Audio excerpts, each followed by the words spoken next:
Welcome to the first lecture on the history of contemporary literature. In this first lecture, I'd like to discuss a few general aspects of contemporary literature. Under which conditions have contemporary works of literature been produced? In which ways have contemporary works of literature evolved? That's what we're going to find out. As in previous classes, I'd like to begin by making a general observation about art movements.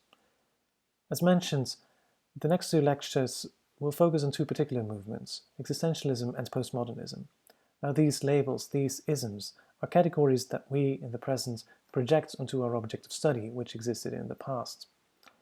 By imposing such abstract concepts, we try to make some sense of the mess that artists and writers have unthinkingly left behind.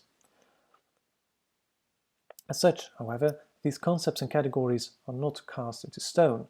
Even more, works that show characteristics of one movement can often be put under a different heading as well.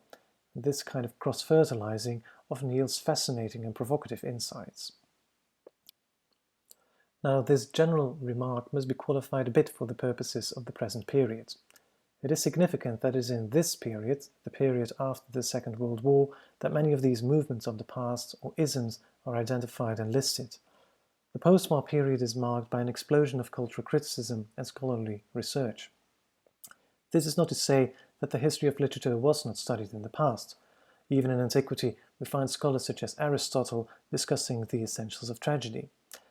What might be the difference? What separates an ancient critic such as Aristotle from a contemporary critic such as Edward Said, who argued that the representations of the Orient in Western literature served as implicit justifications for the colonial and imperial ambitions of the European powers? There are many points of difference, but I'd like to stress the evaluative tone of many earlier approaches. What concerned scholars from Aristotle to, say, T.S. Eliot, was how to determine which poems were the best and why.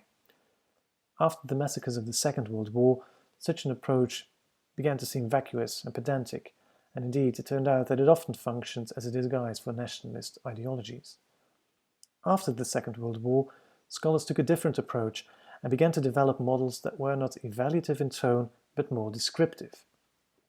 The linchpin in this development is often taken to be Erich Auerbach. In his Mimesis, the representation of reality in Western literature, Auerbach compares the ways in which writers depicted everyday life from Homer to Virginia Woolf. Auerbach's aim was not to show that one writer or one tradition was better or more successful. Instead, he provided an overarching perspective that allowed him to highlight recurring patterns and ideas. Many scholars followed in his footsteps and began to develop their own theories of culture.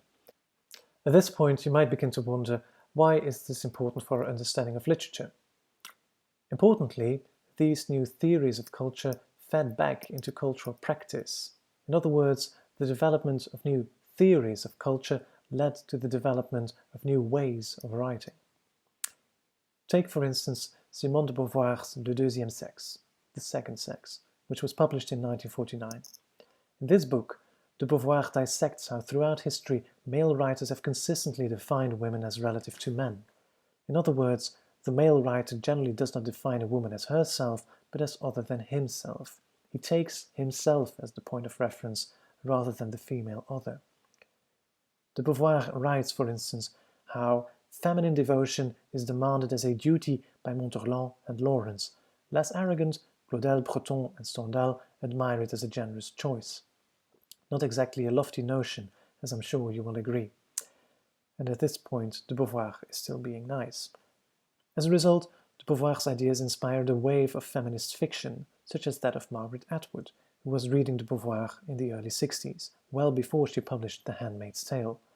Vice versa, the development of new ways of writing led to the development of new theories of culture, as we will see in the next lecture, when we will turn to existentialism. In short, contemporary literature is characterized by a close imbrication of theory with practice.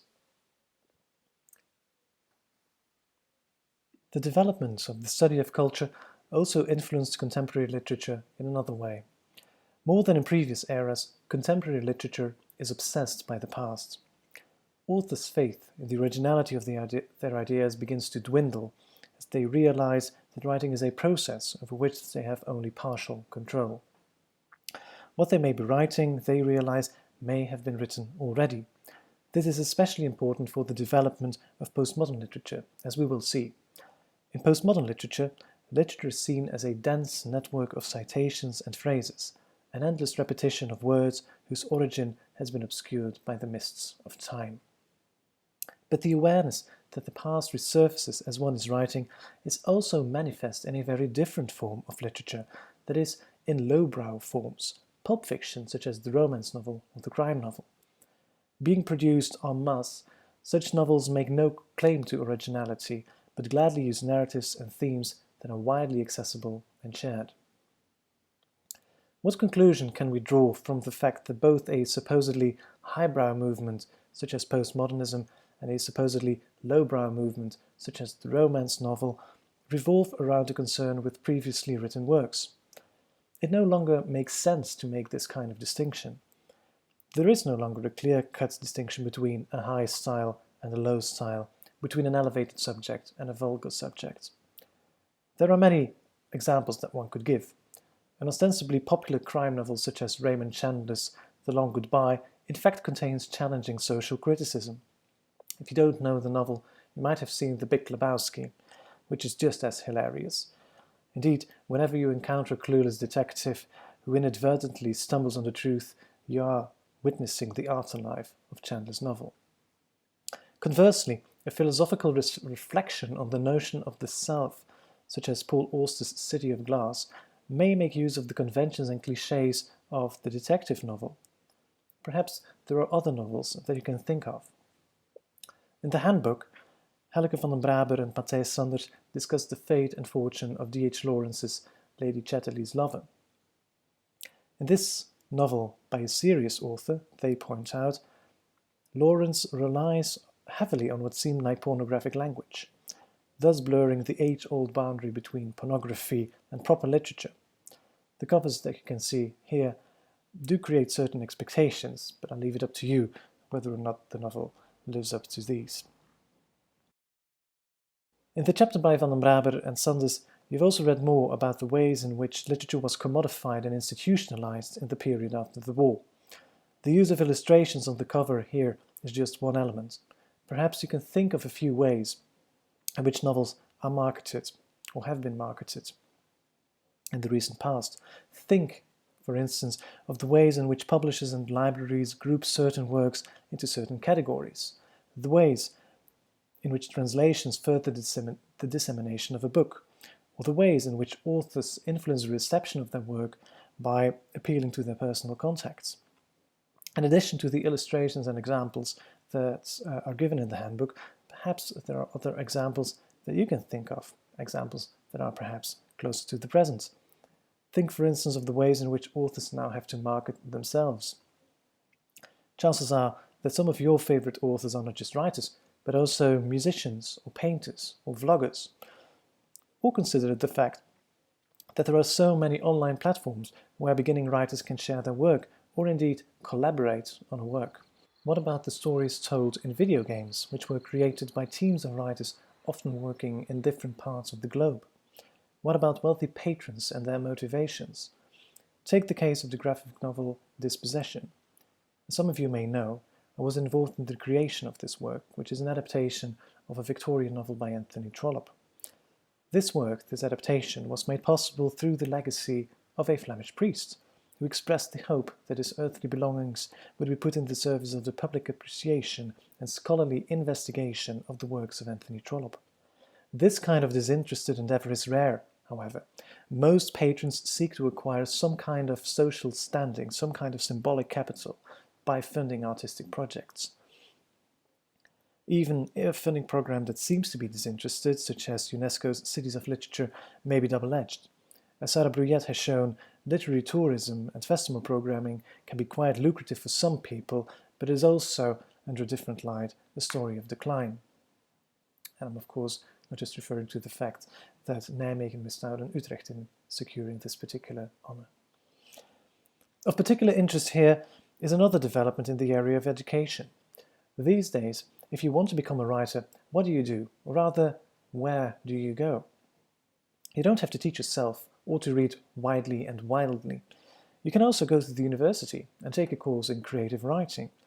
These courses tend to focus on the technical aspects of the craft of writing, and they pay less attention to the aesthetic and historical aspects of literature. The reality is more complex than I now make it seem, but it is important to note that the idea of writing fiction as something that could be taught outside of any sustained literary tradition was something unheard of in the first half of the 20th century.